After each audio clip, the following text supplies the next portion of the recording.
So, the 2026 World Cup is here, which means we are about to watch 48 different tactical masterminds try to outsmart each other. But today, we aren't talking about the geniuses, we're talking about the absolute disasters. Because for every manager who hoists the trophy, there's a guy on the sidelines completely ruining a nation's dream. We are talking about the tactical breakdowns, the bizarre superstitions, and the managers who quite literally fought their own players. Smash that like button, subscribe for more content, and let's dive right into the history of World Cup managerial generational trauma. Chapter 1. Raymond Domenech, France, 2010. Let's start with the undisputed king of absolute chaos. Raymond Domenech didn't just pick players based on form, he famously picked them based on astrology. If you are a Scorpio, your defensive awareness didn't matter, you weren't playing. By the 2010 World Cup, his squad completely mutinied, refused to train, and Nicolas Anelka sent him to the Shadow Realm at halftime. A World Cup finalist squad finishing bottom of their group because the coach checked his horoscope. Beautiful. Jorge Sampaoli, Argentina, 2018. Imagine having prime Lionel Messi, Javier Mascherano, and Sergio Aguero, and managing to look like an amateur Sunday League side. Sampaoli spent the entire 2018 tournament pacing around his technical area like a man who forgot where he parked his car. By the second group game, reports leaked that the players were literally choosing the starting lineup themselves because Sampaoli's tactics were just give it to Leo and pray. Carlos Alberto Parreira, South Africa, 2010. Hosting a World Cup gives you the ultimate home turf advantage. The whole stadium is blasting vuvuzelas, the energy is electric, and then you have Carlos Alberto Parreira. He managed to sap every ounce of joy out of South Africa's golden moment. His hyper-conservative, please don't let them score style turned a historic party into an immediate group stage exit. They gave us the loudest tournament in history, and he gave them a tactical snooze fest. Fernando Santos, Portugal, 2022. Fernando Santos won a Euros by playing some of the most boring football known to man, but by 2022, his luck completely ran out. He had a squad overflowing with generational midfield talent, João Felix, Bruno Fernandes, Bernardo Silva, and decided the best tactical setup was to act like a footballing dictatorship. He benched Cristiano Ronaldo, lost to Morocco, and single-handedly triggered national trauma for Portugal. Chapter 2. Jogi Löw, Germany, 2018. Jogi Löw went from winning the World Cup in 2014 to putting on a masterclass in how to completely destroy a dynasty in 2018. Germany arrived as defending champions and left finishing dead last in a group with South Korea, Sweden, and Mexico. Löw's tactic was basically, hey, remember 4 years ago, let's just do that again, but slower. The German media absolutely ripped him to shreds, and honestly, can you blame them? Sven-Göran Eriksson, England, 2006. England's 2006 Golden Generation blueprint was simple. You have Wayne Rooney, Steven Gerrard, Frank Lampard, and David Beckham. It is quite literally impossible to mess this up. Enter Sven-Göran Eriksson. Sven looked at two of the best goal-scoring midfielders in Premier League history and decided, yes, let's make them run into each other for 90 minutes. He stumbled into the knockouts unconvincingly, lost on penalties, and left the entire nation in therapy. Mark Wilmots, Belgium, 2014. Belgium's first true Golden Generation featured Eden Hazard, Kevin De Bruyne, and Romelu Lukaku entering their absolute primes. Their tactical plan under Mark Wilmots: give it to Hazard and hope for a miracle. Wilmots possessed zero defensive structure and zero offensive patterns. He treated a squad capable of winning the entire tournament like it was a randomly generated FIFA career mode team. Cesare Prandelli, Italy, 2014. Italy won the World Cup in 2006, but by 2014, Cesare Prandelli decided to see how awkward he could make it for his own team to play football. He tried to combine hyper-defensive, old-school Italian grinding with absolute tactical confusion. They started strong, completely forgot how to score goals against Costa Rica, got bitten by Luis Suarez, and crashed out of the groups immediately.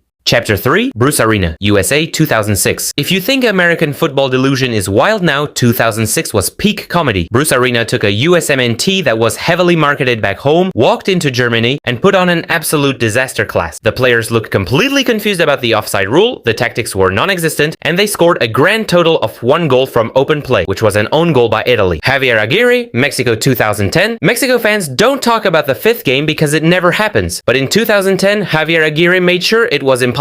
Facing Argentina in the round of 16, Aguirre inexplicably started a 37-year-old Adolfo Bautista who literally ran less than the goalkeeper during the match. Aguirre spent the pre-match press conference staring at the floor wearing a cap pulled over his eyes like a man hiding from the FBI. Complete emotional collapse before the whistle even blew. Philippe Troussier, South Africa, 1998, nicknamed the White Witch Doctor, Troussier's management style was essentially screaming at players until they hated existing. He was hired right before the 1998 8 tournament, completely alienated the senior players, and had a defense that looked like they genuinely wanted to kill each other on the pitch. They crashed out immediately and the players looked relieved just to go home. Vahid Halilhodžić, every team. He almost managed. Vahid is a legendary coach because he has a special superpower. He qualifies nations for the World Cup and then gets fired right before the tournament because he fights everyone. He did it with Ivory Coast in 2010, Japan in 2018, and Morocco in 2022.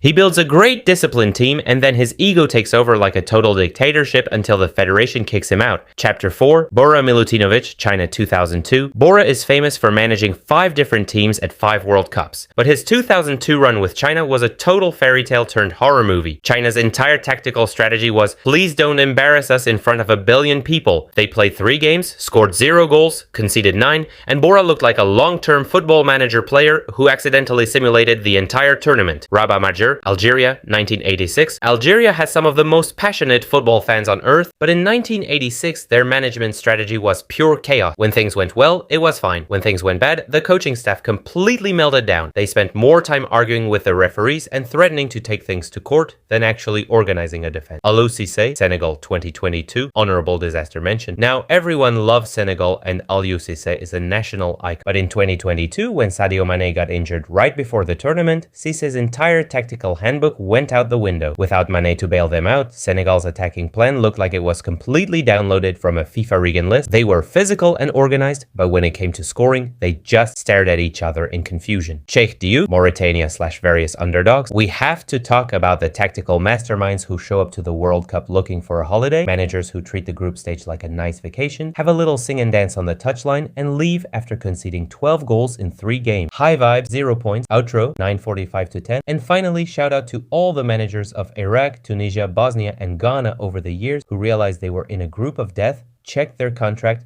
and just decided to enjoy the hotel pool instead. That is the history of the worst tactical disasters to ever grace the World Cup. Let's see who adds their name to the list this year. Enjoy the tournament.